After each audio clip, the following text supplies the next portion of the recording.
3 ayat 13. Saya bacakan. Di depan ada? Bisa muncul di depan? Belum ya? Ya, Saudara simak baik-baik. Demikian firman Tuhan, Keluaran 33 ayat 13. Maka sekarang, jika aku kiranya mendapat kasih karunia di hadapanmu, beritahukanlah kiranya jalanmu kepadaku, sehingga aku mengenal engkau, supaya aku tetap mendapat kasih karunia di hadapanmu. Ingatlah bahwa bangsa ini umatmu. 14, ini doanya Musa, saudaraku ya. Jawabnya Tuhan begini, lalu Tuhan berfirman, ini jawaban Tuhan. Musa, aku sendiri hendak membimbing engkau dan memberikan ketentraman kepadamu. Musa berkatalah Musa kepada Tuhan Yesus ya, kepada Allah, jika engkau sendiri tidak membimbing kami, janganlah suruh kami berangkat dari sini. Dari manakah gerangan akan diketahui bahwa aku telah mendapat kasih karunia di hadapanmu, yakni aku dengan umatmu ini? Bukankah karena engkau berjalan bersama-sama dengan kami, sehingga kami, yaitu aku dengan umatmu ini, dibedakan dari segala bangsa yang ada di muka bumi ini. 17. Berfirmanlah Tuhan kepada Musa, juga hal yang telah kau katakan ini akan kulakukan, karena engkau telah mendapat kasih karunia di hadapanku, dan aku mengenal engkau. Tetapi jawab Musa minta nih sama Tuhan, Tuhan Allah, Yahweh, Yehova, kira-kira gitu ya, perlihatkanlah kiranya kemuliaan-Mu kepadaku. Musa ingin menyaksikan, dia percaya, dia sudah mendapat kasih karunia dari Tuhan. Tuhan sendiri berjanji, aku akan menuntun engkau, karena engkau mendapat kasih karuniaku, kata Tuhan. Musa merasa sudah mendapat kasih karunia. Lalu Musa nawar kira-kira sama Tuhan, ngomong sama Tuhan, Tuhan, perlihatkanlah kemuliaan-Mu, perlihatkanlah dirimu, kira-kira begitu. Wujudkanlah dirimu di hadapanku. Jadi Musa saat itu ingin melihat Allah, ingin melihat pribadi sosok Allah itu seperti apa. Perlihatkan kemuliaan-Mu. Tapi jawab Yesus apa? Jawab Allah apa? Ya, dikatakan ayat yang ke-19. Tetapi firman-Nya, ini jawabannya Allah Tuhan ya. Aku akan melewatkan segenap kegemilanganku dari depanmu dan menyerukan nama Tuhan di depanmu. Aku akan memberi kasih karunia kepada siapa yang ku beri kasih karunia, dan mengasihani siapa yang ku kasihani. 20. Lagi firman-Nya, engkau tidak tahan memandang wajahku, sebab, perhatikan, sebab tidak ada orang yang memandang aku dapat hidup. Ini kalimat kuncinya. Ini strong point-nya. Ini highlight-nya, saudaraku. Ya, dikatakan terakhir tadi, sebab tidak ada orang yang memandang aku dapat hidup. Jadi dengan kata lain, permintaan Musa dipenuhi sama Tuhan, tetapi Musa tidak akan bisa melihat wajah Tuhan. Karena ketika Musa melihat, pasti mati. Karena kenapa? Karena Allah itu kudus. Tidak ada seorang pun yang bisa tanpa kekudusan bisa melihat Allah. Tanpa kekudusan tidak bisa kita melihat Allah. Jadi kita perlu punya sebuah kekudusan dalam kehidupan ini. Ya, perhatikan, tidak ada orang yang memandang aku dapat hidup. Saya tadi waktu penyembahan sempat baca Mazmur 24 yang terpampang di depan ini, saudaraku. Ketika saya baca sekilas, langsung saya dapatkan satu rema. Padahal ayat ini sudah banyak seringkali kita dengar dan kita baca, saudaraku. Mata saya tertuju kepada kata ini, pertanyaan ini, siapakah yang boleh naik ke atas gunung Tuhan? Tanda tanya. Siapakah yang boleh naik ke atas gunung Tuhan? Pertanyaan ini kalau saudara tangkap, apa yang saudara maknai? Apa yang saudara dapatkan? Siapakah yang boleh naik ke atas gunung Tuhan? Coba maknanya apa bagi saudara memaknainya? Pak Silaban mungkin dapatkan sesuatu dari sebuah pertanyaan ini, memaknainya apa Pak Silaban? Ayo kita sharing hari ini ya. Silakan Pak Silaban. Pak Silaban yang ini, Pak Jaim. Ya, ayo silakan. Siapakah yang boleh naik ke atas gunung Tuhan? Berarti apa? Ya, orang-orang yang kudus. Oke. Pak Lambok kira-kira mendapatkan apa? Rema apa dari kalimat ini? Siapakah yang boleh naik ke atas gunung Tuhan?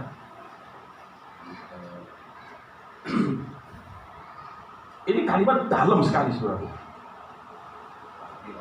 Pak Andreas memaknainya apa?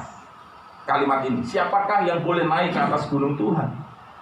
Ya, orang-orang yang berarti ada standarnya. Ya, kalau tadi Pak Lambok ada kriterianya. Kalau Pak Andreas saya simpulkan ada standarnya. Saya langsung dapat sebuah ilustrasi begini, saudaraku. Ada sebuah area tegangan listrik yang sangat tinggi. Di situ ada kalimat dilarang masuk. Tegangan area wilayah tegangan tinggi kecuali petugas yang berwenang, tentunya yang punya keahlian, yang memang dia bisa mengatasi atau tahu bahaya-bahaya, tahu rambu-rambu, tahu batasan-batasan. Bagaimana ketika ada di wilayah zona area tegangan listrik yang sangat tinggi. Tidak sembarang orang boleh masuk. Kenapa? Karena berbahaya.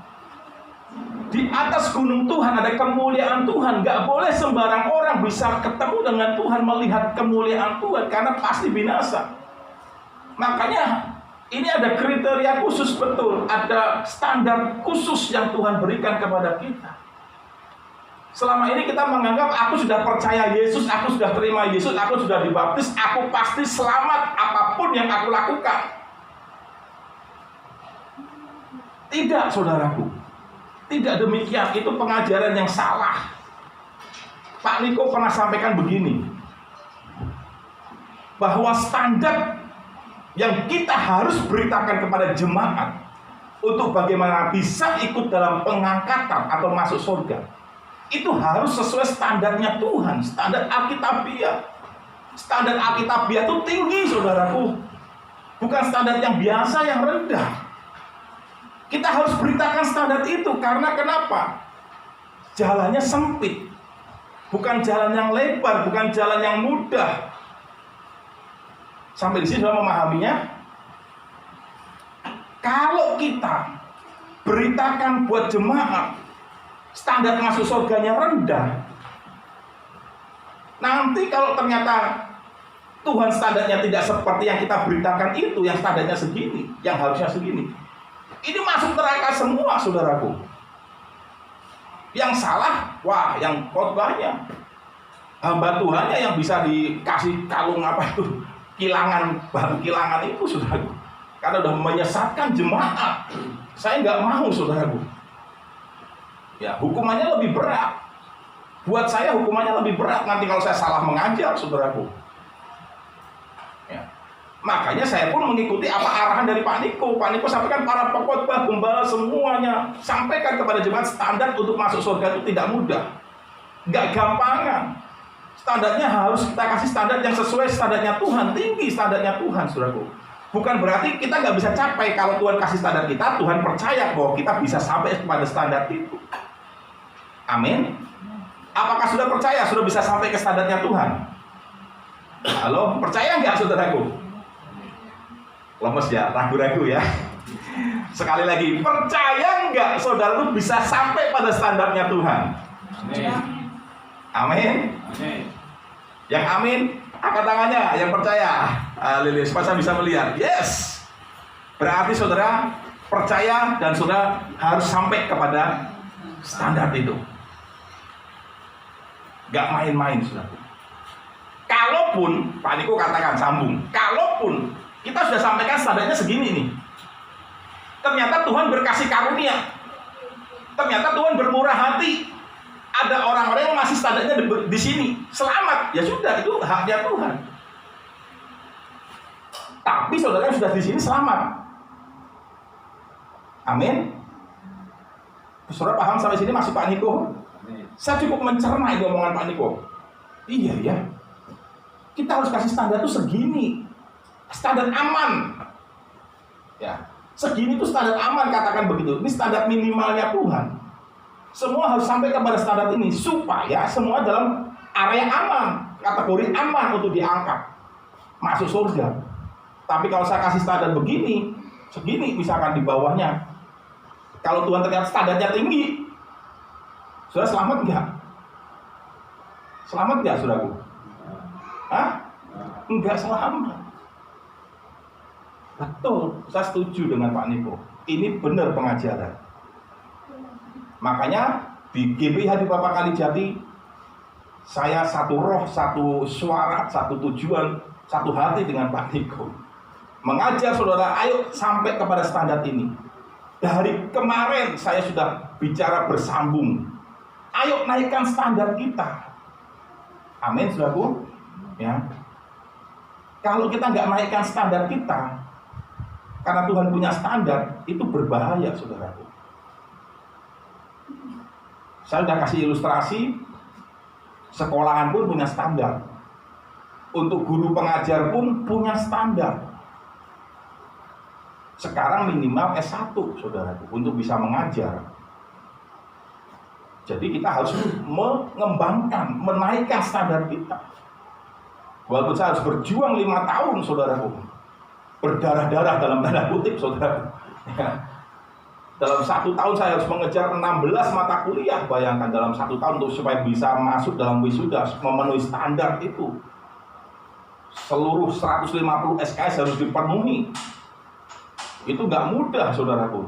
Karena saya harus melakukan perjalanan pulang pergi. Bandung Kalijati saat itu. 1 tahun saya selesaikan 16 mata kuliah. Berdarah-darah dalam tanda kutip, saudaraku. Wah. Tapi setelah tiba harinya, wah, puji Tuhan. Semuanya rasa lelah, rasa penat. Sampai saya nggak tidur, saudaraku. Ya, semalaman nggak tidur, itu manteng terus di laptop saya. Puji Tuhan, setelah selesai semuanya, laptopnya gangguan. Saya nggak bisa bayangkan kalau saya lagi bener, waduh, stres skripsi, laptopnya gangguan seperti ini. Waduh, saya nggak bisa bayangkan. Tapi Tuhan baik banget. Haleluya, saudaraku. Ya, saya belum sempat servis karena memang kondisinya di Bandung masih belum memungkinkan, saudaraku, ya. Tapi nanti coba saya kontak teman-teman di Bandung, apakah bisa cari nanti yang gantinya. Ini kriterianya. Jadi jangan sembarangan. Saya tuh, kemarin sharing dengan Pak Giting, saya tuh sebenarnya dalam hati saya tuh nangis. Tapi ujiannya dari mana? Komitmen hidup rohani kita. Ketua Sinode GBI, Bapak Rubin Adi, nanti Pak Niko juga sedikit sampaikan. Beliau mendapatkan tema yang hampir sama, sewarna dengan kita, dengan Pak Niko. Yaitu tahun membangun karakter manusia rohani kita. Jadi sekarang saudara harus benar-benar siapkan kerohanian saudara untuk bertumbuh. Ya, punya komitmen dalam pelayanan, punya komitmen dalam ikut Tuhan, punya komitmen dalam belajar Alkitab, punya komitmen dalam pertumbuhan rohani kita. Ini sudah waktunya, saudaraku. Sebentar lagi Tuhan datang. Ya, tahun integritas.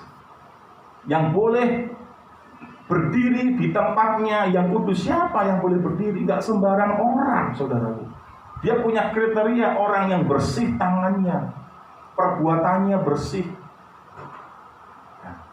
Apa yang dikerjakannya itu berkenan dengan Tuhan, sesuai kehendak Tuhan. Tangan berbicara tentang pekerjaan. Ya, apa yang kita kerjakan, dikatakan orang yang murni hatinya. Nanti kita saksikan, dengar pesan Pak Niko, ya. Yang menyerahkan dirinya tidak menyerahkan diri kepada penipuan, tidak bersumpah palsu, nggak janji palsu, janji tepati. Ini nggak bersumpah palsu. Dialah yang menerima berkat dari Tuhan, keadilan dari Allah yang menyelamatkan. Saudara siap sebelum mendengar khotbah dari Pak Niko sebentar, 16 menit saja. Saya sudah edit, saudaraku, dari 35 menit. Ya, khotbah Pak Niko. saya edit jadi 16 menit, saudaraku. Sudah siap mendengarkannya? Multimedia sudah siap? Coba diklik dulu, dicek dulu. Saya sedih kalau melihat anak-anak rohani nggak kelihatan dalam ibadah, saudaraku. Saudara akan merasakan hati seperti itu kalau sudah mengembalakan suatu hari nanti. Saya kemarin sharing sama Pak Ginting. Saya rindu Pak Ginting, ingin melahirkan pemimpin-pemimpin yang baru. Nanti buka cabang di mana, ayo saya utus siapa? Gembalakan di sana. Buka cabang baru lagi di mana? Ayo gembalakan di sana. Saya rindu seperti itu, supaya semua naik kelas. Amin. Ayo, tapi Tuhan punya standar masalahnya gitu. Ya kan? Tuhan punya kriteria. Minimal S1 kalau dalam dunia pendidikan. Ya, makanya saya kejar S1, saudaraku. Karena saya nggak mau mengajar jemaat salah. Saya harus punya bekal. Saya harus lebih lagi menggali firman, mengerti caranya, teorinya seperti apa, prakteknya seperti apa. Ya kan? Gitu. Ayo, di tahun baru ini saya mengajak semua, memotivasi semuanya. Ayo mulai sungguh-sungguh kejar standar ini, integritas, saudaraku. Melayani, kita ini melayani bukan melayani daging, saudaraku, melayani roh. Ya, kita ini penyembah-penyembah yang menyembah Bapa dalam roh dan kebenaran, bukan dalam kedagingan. Amin, saudaraku. Ya, pelayanan roh harus dilakukan dengan cara manusia roh. Harus doa, persiapan, itu harus dilakukan. Ya, masih banyak orang-orang pelayan-pelayan Tuhan yang menganggap remeh pelayanan. Saya bisa, saya sudah ahli kok. Main musik saya udah bisa, nggak usah belajar, nggak usah latihan juga nggak apa-apa. Datang aja langsung main bisa. Bukan seperti itu nilai standarnya, saudaraku. Bukti kita tuh merendahkan hati, bukti kita tuh mau berintegritas. Latihan dulu, persiapan doa dulu, ya kan? Minta pengurapan Tuhan dulu. Itu yang diajarkan Pak Niko. Di DNA kita itu doa, pujian, penyembahan. Jadi sebelum kita melayani, sebelum kita ibadah, kita siapkan dulu tahta bagi Tuhan, supaya Tuhan bertahta dan kita tinggal melayani Sang Raja segala raja. Amin, saudaraku. Yuk, saya memotivasi saudara dengan kasih Kristus supaya kita bisa penuhi standar integritas ini. Dalam hal sederhana, dalam hal kita pelayanan dulu, dalam hal kita ibadah dulu. Ya.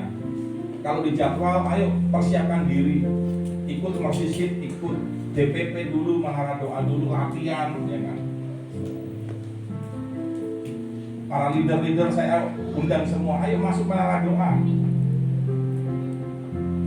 Kita hanya menara doa hanya baru bisa 1 kali hari Sabtu, itu pun digabung. Ya kan? Ayo para leader-leader harus membangun manusia rohaninya, tadi kata tema Pak Rubin Adi tadi. Ya, semuanya kita bergandengan tangan, amin, saudaraku, sampai pada garis akhir yaitu gunung Tuhan. Kita finish sama-sama di sana. Saya turunkan standar buat kita. Ayo, saya buka kesempatan seluas-luasnya untuk pelayanan. Tetapi bagian kita naikkan standar kita. Naikkan mutu kualitas kita, naikkan komitmen kita, naikkan tanggung jawab kita. Selamat menjalani tahun baru 2021. Selamat menjadi pribadi yang berintegritas. Tuhan Yesus memberkati. Bagi berdiri semuanya, haleluya. Menggenapi firman-Mu, tanda mujizat sertai tiap langkahku. Kau bersamaku di dalamku, jadi bukti kebesaran-Mu, jadi bukti kebesaran-Mu, jadi bukti kebesaran-Mu. Tepuk tangan buat Tuhan Yesus Kristus. Haleluya. Haleluya. Terima kasih. Urapan-Mu yang mengajar, memberikan kesanggupan buat seluruh jemaat-Mu Tuhan untuk menjalani tahun 2021 ini. Kuatkan, teguhkan hatimu, jemaat Tuhan yang dikasihi Tuhan Yesus Kristus. Dengan mata tetap tertuju kepada Tuhan, dengan tetap menjaga integritas kita semua sesuai dengan nilai-nilai Alkitabiah, maka engkau akan tiba pada gunung Tuhan dalam nama Yesus. Haleluya. Amin. Silakan. Bapak, juga buat hambamu Pak Pendeta Nikono Torjoharjo dan keempat wakilnya, bahkan juga di Rayon 2 Bandung dan kelima wakilnya ya Bapak. Tuhan juga menyertai memberkati pelayanan mereka semua, sehingga dalam tahun integritas ini Tuhan, tahun Pentakosta yang ketiga ini, banyak jiwa yang akan dimenangkan bagi nama Tuhan. Juga kami berdoa untuk pemerintahan bangsa ini, Presiden kami Bapak Joko Widodo dan juga wakilnya, kami juga menyerahkannya ke dalam tangan kuasa-Mu ya Bapa, sehingga mereka semua ada di dalam genggaman Tuhan. Terima kasih untuk Pak Presiden kami Jokowi ya Bapa, Engkau menyertai, Engkau memberikan hikmat kepadanya untuk boleh memimpin negara ini dengan takut akan Tuhan. Seluruh anak-anak Tuhan yang ada dalam pemerintahan juga kami menyerahkannya ke dalam tangan kuasa-Mu. Bahkan gereja-gereja yang di Subang dan sekitarnya, seluruh jemaat Tuhan, kami juga menyerahkannya ke dalam tangan Tuhan. Pakai terus mereka untuk menuai jiwa pada akhir zaman ini Tuhan, sehingga banyak jiwa-jiwa yang datang kepada Tuhan. Lawatan Roh Kudus akan luar biasa terjadi khususnya di Subang ya Bapak. Dan seluruh jemaat Tuhan juga di tempat ini, Tuhan juga pakai menjadi alat yang luar biasa. Berikan terus kerinduan dalam hati kami, biar roh kami terus menyala-nyala untuk membangun kerohanian kami, agar semakin menyenangkan hati Tuhan, dan segapar serupa denganmu menjadi garam dan terang di tengah-tengah lingkungan kami, di tengah-tengah keluarga kami, sehingga lewat kehidupan kami orang bisa melihat bagaimana Tuhan bekerja luar biasa dalam kehidupan kami. Dan Kau juga memperlengkapi setiap anak-anak-Mu Tuhan dengan talenta-talenta yang luar biasa, akan semakin hari semakin luar biasa. Terima kasih ya Bapak. Mari angkat kedua tangan kita, jemaat dikasih Tuhan. Terimalah dengan iman, percaya penuh segala berkat firman yang dicurahkan pada pagi hari ini. Tuhan menyempurnakan berkat-Nya dalam ibadah hari ini. Sekarang mempelai Kristus, murid-murid Tuhan Yesus, pulanglah. Diberkatilah keluargamu, diberkatilah kesehatanmu, diberkatilah studimu, diberkatilah seluruh apa yang dikerjakan oleh tanganmu. Tuhan buat berhasil dan beruntung. Diberkati kerohanianmu, engkau bertumbuh ke arah Kristus, engkau berakar, berdasar kuat dan dibangun di atas dasar Kristus Yesus Tuhan, dengan dasar emas murni dalam nama Yesus Kristus. Dan diberkati kesehatanmu, diberkati tempat tinggalmu, diberkati lingkunganmu, engkau menjadi garam dan terang, menjadi kesaksian di tengah lingkunganmu. Di dalam nama Yesus, kasih karunia dari Allah Bapa berlimpah-limpah, setianya, rahmat-Nya mengalir seperti gelombang laut yang tidak pernah berhenti atas seluruh aspek kehidupanmu. Dalam nama Yesus